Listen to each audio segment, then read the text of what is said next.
राजस्थान के रेगिस्तान में बसा एक पुराना किला भूतिया किला के नाम से मशहूर था।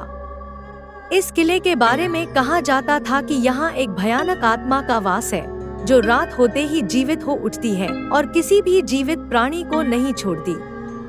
सुमित, प्रिया, विनय और रीना ये 4 दोस्त भूत प्रेत की कहानियों पर विश्वास नहीं करते थे। वे रोमांच के शौकीन थे और कुछ अद्भुत अनुभव करना चाहते थे।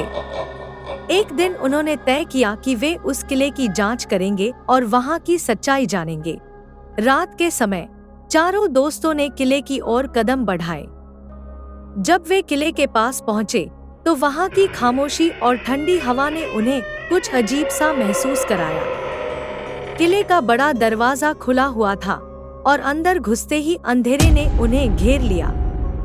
सुमित ने टॉर्च जलाते हुए कहा, चलो जल्दी से इसे निपटाते हैं और वापस चलते हैं। वे किले के अंदर गए और अलग अलग हिस्सों की जांच करने लगे। प्रिया ने एक पुरानी पेंटिंग देखी और उसे छूने के लिए हाथ बढ़ाया। तभी एक जोरदार आवाज आई, रुको। चारों चौंक गए और एक दूसरे को देखने लगे। विनय ने कहा, यहाँ कुछ न कुछ जरूर है। तभी उन्हें सीढ़ियों की ओर से किसी के चलने की आवाज सुनाई दी। वे धीरे धीरे सीढ़ियां चढ़ने लगे। ऊपर पहुंचते ही उन्होंने देखा कि एक बड़ा दरबार था जिसमें एक पुराना सिंहासन रखा था। सिंहासन पर बैठा एक धुंधला साया दिखा जो धीरे धीरे स्पष्ट होने लगा। रीना ने डरते हुए कहा, ये क्या है? साया ने अपनी लाल आंखें खोलते हुए कहा, तुम्हारी हिम्मत कैसे हुई यहाँ आने की? सुमित ने हिम्मत जुटाते हुए कहा, हम यहाँ की सच्चाई जानने आए हैं।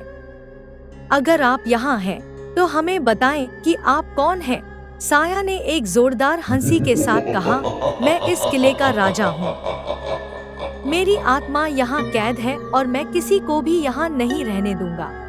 चारों दोस्त डर के मारे कांपने लगे। तभी किले की दीवारें हिलने लगी और जमीन फटने लगी। विनय ने चिल्लाते हुए कहा, यहाँ से भागो। चारों तेजी से भागने लगे, लेकिन रास्ते में उन्हें अजीब अजीब आवाजें सुनाई देने लगी। जब वे बाहर पहुंचने ही वाले थे तो अचानक दरवाजा बंद हो गया। साया उनके सामने प्रकट हुआ और बोला, तुम लोग यहाँ से नहीं जा सकते। अब तुम हमेशा के लिए मेरे साथ रहोगे।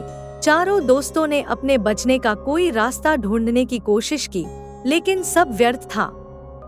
साया ने अपने हाथ उठाए और चारों के चारों हवा में उठ गए। उनकी चीखें पूरे किले में गूंजने लगी और फिर सब कुछ शांत हो गया। अगले दिन गांव के लोग किले के पास पहुंचे तो उन्हें चारों दोस्तों का कोई अतापता नहीं चला। लोग कहते हैं कि उनकी आत्माएं भी अब उस किले में भटक रही हैं। आज भी राजस्थान के इस भूतिया किले की कहानियां सुनी जाती हैं और कोई भी वहां जाने की हिम्मत नहीं करता। जो भी साहसी होता है वह वहां से कभी वापस नहीं आता। वह रात गांव वालों के लिए भी अजीब थी। उन्होंने किले की तरफ से आती भयानक चीखें सुनी थी, पर कोई भी वहां जाने की हिम्मत नहीं कर सका। अगले दिन जब सुमित, प्रिया, विनय और रीना वापस नहीं लौटे तो उनके परिवार वाले और गांव के कुछ लोग किले की ओर गए। किले के पास पहुंचते ही उन्हें अजीब सी ठंडक का एहसास हुआ। जैसे ही वे अंदर घुसे, उन्होंने चारों तरफ बिखरी हुई चीजें और खून के धब्बे देखे। उनके चेहरे पर चिंता और भय साफ झलक रहा था। अचानक एक बूढ़ा आदमी उनके सामने आया। उसने कहा, तुम लोग यहाँ क्या कर रहे हो? यह जगह भूतिया है। सुमित के पिता ने कहा, हमारे बच्चे कल रात यहाँ आए थे और अब वे लापता है। हमें उनकी खोज करनी है। बूढ़ा आदमी धीरे से मुस्कुराया और बोला, तुम्हारे बच्चे अब इस दुनिया में नहीं हैं। इस किले की आत्माओं ने उन्हें अपनी दुनिया में खींच लिया है। गांव वालों ने बूढ़े आदमी की बातों पर विश्वास नहीं किया और अंदर जाने का फैसला किया। जैसे ही वे किले के दरवाजे की ओर बढ़े, एक जोरदार आवाज आई, रुको। वे सभी रुक गए और डर के मारे कांपने लगे। सामने वही साया प्रकट हुआ जिसने चारों दोस्तों को अपने वश में किया था। उसने कहा, तुम्हारे बच्चों ने इस किले की पवित्रता भंग की है। उन्हें इसकी सजा मिल चुकी है। अब तुम लोग भी यहाँ से चले जाओ, नहीं तो तुम्हारी भी यही हालत होगी। गांव वालों ने डर के मारे पीछे हटना शुरू किया।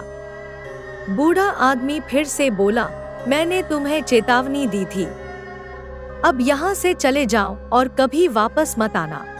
गांव वाले किले से बाहर निकल आए, लेकिन उनके चेहरे पर निराशा और भय साफ झलक रहा था। उन्होंने तय किया कि वे इस किले का नाम भी कभी नहीं लेंगे और किसी को भी वहां जाने नहीं देंगे। समय बीतता गया, लेकिन किले की कहानियां अब भी गांव में जीवित रहीं। लोग कहते थे कि रात के समय वहां से अब भी चीखने चिल्लाने की आवाजें आती हैं और कभी कभी किले की खिड़कियों से 4 साए दिखते हैं जो मदद की गुहार लगाते हैं। आज भी हंटेड फोर्ट की कहानी सुनकर लोग डर जाते हैं और वहां जाने की हिम्मत नहीं करते। वह किला अब भी रहस्यमयी बना हुआ है और उसकी भयानक कहानियां पीढ़ी दर पीढ़ी सुनाई जाती हैं। जो भी वहां जाने की हिम्मत करता है वह कभी वापस नहीं लौटता। गांव के लोग अब समझ चुके थे कि कुछ रहस्य ऐसे होते हैं जिन्हें जानने की कोशिश नहीं करनी चाहिए।